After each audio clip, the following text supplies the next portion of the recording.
Hello mga kangani, ako si JR. Tara, samahan niyo ako. Alam niyo ba na sobrang tagal na nitong video na to? Kaya lang hindi ako nakapag-edit. Kaya ayan, ngayon lang tayo nag-e-edit.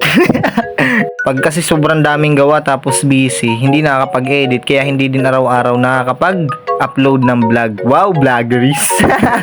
At yan nga pala yung mga kasama ko. O di ba halata namang naka-jacket pa, tag-ulan yung video na yan. Diyan nga ay pumunta kami dito sa may Mr. DIY. Basta may bibilhin dyan yung kaklase ko. Kaya sinamahan namin. Kasi nagpasama. Malamang sasamahan namin kasi nagpasama.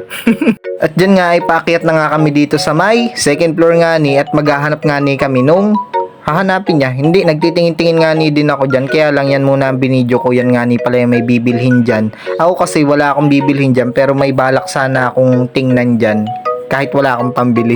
Charot! At pagkatapos na nga namin dyan ay di ayan, meron nga ni ditong mga nagtitinda oh. Diba? Bumili nga ni ako dyan ng suman. Sobrang sarap talaga ng suman.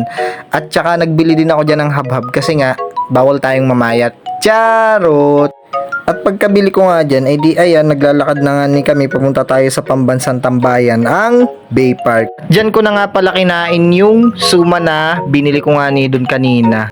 Oh, ikaw muna ang unang kumagat. Ay, nauna na pala ako. Charot! At hanggang dito na lang. Maraming salamat sa panonood. Bye-bye!